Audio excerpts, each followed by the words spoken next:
जय हो।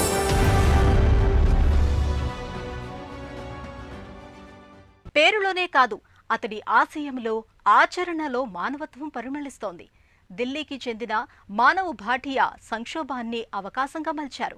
లాక్డౌన్ వేళ ప్రపంచమే స్తంభించింది. హస్తకళల కుటీర పరిశ్రమలు మూతపడ్డాయి. చేతివృత్తి పనివారాల జీవన చిత్రమే అస్తవ్యస్తమైంది. క్షేత్రస్థాయిలో పరిస్థితికి చలించిన మానవ్ భాటియా ట్రంకిన్ అనే సంస్థను నెలకొల్పారు. కుటీర పరిశ్రమల్లో నిల్వలను కొనుగోలు చేసి విక్రయించి ఆదుకున్నారు. వారిని విశ్వ విపణికి పరిచయం చేసి వ్యాపారాలకు కొత్త బంగారు లోకం సృష్టించారు. మానవాళికి అంతుబట్టని వింత ఉపద్రవం కోవిడ్ కొన్నేళ్ల క్రితం జనజీవితాలను అల్లకల్లోలం చేసింది. ప్రపంచాన్ని శాసించి ఆర్థిక స్థితిగతులను దెబ్బతీసింది. రవాణా నిలిచి, గిరాకీ తగ్గి, రాబడి లేక చేతివృత్తుల పనివారు తీవ్రంగా నష్టపోయారు. ఢిల్లీలో స్థిరపడ్డ మానవ్ భాటియా అనే న్యాయ విద్యార్థిని వారి దుస్థితి కలచివేసింది. నవజీవన్ విహార్లో నివసిస్తున్నారు. హర్యానా రాష్ట్రం సోనేపట్ జిల్లాలోని ఓపీ జిందాల్ గ్లోబల్ యూనివర్సిటీలో LLB చేశారు. తరువాత మానవ్ భాటియా కొందరు న్యాయవాదులతో కలిసి న్యాయ సలహా సంస్థను ప్రారంభించారు. కోవిడ్ కాలంలో చేతివృత్తుల కళాకారుల కష్టాలు, కన్నీళ్లు తనని కదిలించాయి. వారితో మాట్లాడిన తర్వాత ఒక ఆలోచన అంకురించింది. ఫలితమే 2021లో ట్రంకిన్ సంస్థ ఆవిర్భావం. కోవిడ్ మహమ్మారి విరుచుకుపడ్డ వేళ దెబ్బతిన్న పనివారికి సాయపడ్డమే ట్రంకిన్ ధ్యేయం. నా 19వ ఏట ట్రంకిన్ ను ప్రారంభించాను. న్యాయశాస్త్రం చదువుతూనే ట్రంకిన్ సంస్థను ప్రారంభించాను. ముందు మేము ప్రధానంగా ఉత్తరప్రదేశ్ హస్తకళా వస్తువులు, గృహాలంకరణ వస్తువులపై దృష్టి కేంద్రీకరించాం. ఉత్తరప్రదేశ్ గ్రామీణ ప్రాంతాల్లో చేతితో తయారైన కృత్రిమ గృహాలంకరణ వస్తువులపై దృష్టి సారించాం.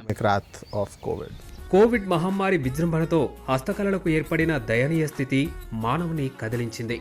ఎగుమతి ఆర్డర్లు రద్దు కావడంతో వారు పడుతున్న బాధలను చూసి మానవ్, ఆయన తండ్రి వారి దగ్గర ఉన్న నిల్వల్ని కొనుగోలు చేయాలని నిర్ణయించారు. తద్వారా వచ్చిన ఆదాయంతో వారిని ఆదుకోవాలని నిశ్చయించారు. ఇదే ట్రంకిన్ ఆన్లైన్ సంస్థ ఆవిర్భావానికి దారితీసింది.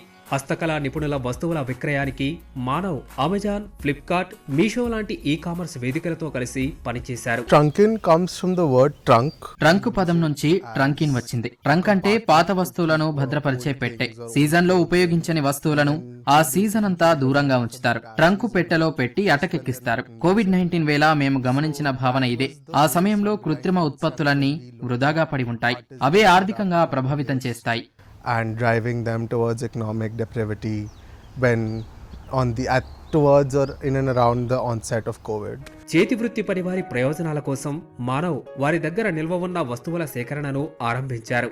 మీ దగ్గర మిగిలిపోయిన వస్తువులను ఈ ట్రంకులో వదిలిపెట్టండి అంటూ సేకరణకు శ్రీకారం చుట్టారు. 5గురితో కూడిన బృందం ట్రంక్లిన్. ఇది మానవ్ భాటియా కోసం పనిచేస్తుంది. వృత్తి పని వారి దగ్గర నుంచి బాగా విక్రయమయ్యే వస్తువులను సేకరించడమే కాకుండా వారి వస్తువులకు మంచి ధర చెల్లిస్తారు. My vision, I would say, has already been executed. నా విజన్ ని నేను ముందే అమలు చేశానంటాను. స్టార్టప్ కోసం నిధులు సేకరించే బహుళజాతి సంస్థగా దీన్ని తీర్చిదిద్దరాదని భావించాను. హస్తకళాకారులకు ఇతరత్రా మార్గాలు లేకపోతే వారితో కలిసి పనిచేయడానికి ట్రంకిన్ లాంటి సంస్థలు సంసిద్ధంగా ఉన్నాయని చెప్పడం మా ఉద్దేశం. మేము మా సంస్థను స్థాపించినప్పుడు ఒక మామూలు సంస్థగానే ప్రారంభించాం. అన్ని ఉత్పత్తులను తీసుకుని విక్రయించాం. తద్వారా వారు మన దేశ మార్కెట్లోనే మంచి ఫలితాలను పొందుతున్నారు. వచ్చిన లాభాలతో వారికి ఉచిత నేత్ర వైద్య శిబిరాలను నిర్వహిస్తున్నాం. అంటే వారు సమాజానికి తిరిగి ఇస్తున్నారన్నమాట. Get back, they are doing eye camps. They are helping people back. They are giving back to the society. ట్రంకిన్ నాణ్యతకు ప్రాధాన్యమిస్తుంది. సంప్రదాయ పద్ధతులకు మద్దతునిస్తుంది. ఈ పద్ధతులే గీటురాయిగా హస్తకళాకారులు చేసిన కళాఖండాలను సేకరిస్తుంది. వీరి దగ్గర ఉత్పత్తుల్లో అలంకరణ వస్తువుల నుంచి చక్కని భావనతో బహుమతులుగా ఇచ్చే వస్తువుల వరకు, కానుకలుగా బహుమతులుగా ఇచ్చే వస్తువుల వరకు ఉంటాయి. కళాకారుల పనితనం, నైపుణ్యాన్ని పరిశీలించటం, కాలాతీతమైన మన భారతీయ హస్తకళా వస్తువుల కొనుగోలు ఓ చక్కని అనుభూతిని మిగుల్చుతుంది. తొలుత ట్రంకిన్ నేతృత్వంలో హస్తకళల నిపుణులు తమ ఉత్పత్తులను విదేశాల్లో విక్రయించలేని పరిస్థితి ఉండేది. నిల్వలు మిగిలిపోయి సమస్యలొచ్చాయి. వీటిని మానవ్ ఆన్లైన్లో విక్రయించడానికి అమెజాన్ బిజినెస్ అకౌంట్ తీసుకున్నారు. కోవిడ్ తర్వాత వినియోగదారుల అభిరుచిలో మార్పు స్పష్టంగా కనపడింది. ప్రజలు చిన్న చిన్న విలాస వస్తువులను ఇష్టపడ్డారు. వీరి అభిరుచి మార్పు ట్రంకిన్ ఉత్పత్తులు ప్రజాదరణ పొందడానికి కారణమైంది. ప్రాచుర్యం వచ్చింది. ఈ విధంగా ట్రంకిన్ కళాకారులకు మద్దతునిచ్చింది. హస్త కళాకారుల వ్యాపారం నిలబడింది. Challenge was to make sure that ఒక సవాలు ఏమిటంటే మా సంస్థ ఆలోచనలను ప్రజలు అర్థం చేసుకుంటున్నారా లేదా అనేది నిర్ధారించుకోవటమే. ఇలాంటి తరుణంలో మాకు ప్రశంసలు రాసాగాయి. మన పని మనం సవ్యంగా చేస్తే ఏదో రోజు గుర్తింపు రాకపోదనుకున్నాం. 10 మంది మాటలతో ప్రచారం లభించి ఖాతాదారులు పెరిగారు. ఏ ప్రాచుర్యం అవసరం లేదని అర్థమైంది. అదే మా పెద్ద బలం. Need these fictional things or did not need for them to be fake. That's what my biggest challenge was. ట్రంకిన్ ప్రత్యేకతలు ఏమిటంటే అందుబాటు ధరలో అందించడం, చేతి వృత్తుల వారికి ప్రత్యక్షంగా మద్దతునివ్వటం. ఈ విధానం గృహాలంకరణ సామాగ్రి మార్కెట్లో ట్రంకిన్ సంస్థ బ్రాండ్కు ప్రత్యేక గుర్తింపు తెచ్చింది. బయట ఆర్థికంగా ఎన్నో సవాళ్లున్నా అందుబాటు ధరలోనే విక్రయించడంతో సంస్థను ప్రత్యేకంగా నిలిపింది. వచ్చిన లాభాలను చేతి వృత్తుల కళాకారుల జీవన స్థితిగతుల మెరుగుకు పెట్టుబడిగా పెడతారు. We were not choosers of the product. We were believers in the artisan. నిల్వ చేసిన ఉత్పత్తులలో కంటికి నప్పిన వాటినే ఎంచుకోలేదు. హస్తకళా నిపుణులను విశ్వసించాం. చేతి పనితో చేపట్టే ఎంబ్రాయిడరీ, బీడెడ్ పేస్ మ్యాట్స్ తో ప్రారంభించాం.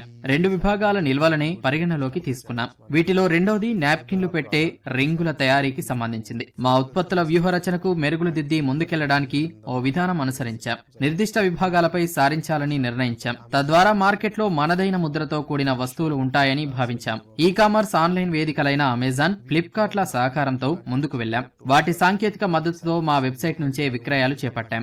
Tech support to now, and we start selling of that. వ్యాపారం క్రమంగా పెరుగుతున్న సమయంలో మానవ్ తన వ్యూహం మార్చారు. చేతి వృత్తుల పనివారి ఉత్పత్తుల నిల్వల కొనుగోలుకే పరిమితం కాక సామాజిక కార్యక్రమాలకు నిధులు వెచ్చించారు. ఢిల్లీలో వేణు ఐకేర్ భాగస్వామ్యంతో హస్తకళా నిపుణుల కోసం ఢిల్లీలో ఉచిత నేత్ర వైద్య శిబిరాలను ఏర్పాటు చేశారు. శుక్లాల తొలగింపు శస్త్రచికిత్సలు చేయించారు. వయసు పెరిగిన పెద్ద కళాకారుల నైపుణ్యాలను భవిష్యత్ తరాలకు అందించే వీలు కల్పించారు. ఈ క్రమంలో కొన్ని విమర్శలొచ్చినా లెక్క చేయలేదు. లక్ష్యం వీడలేదు. ప్రత్యక్ష అనుభవాలే ప్రామాణికంగా తన సేవా కార్యక్రమాలను కొనసాగించారు.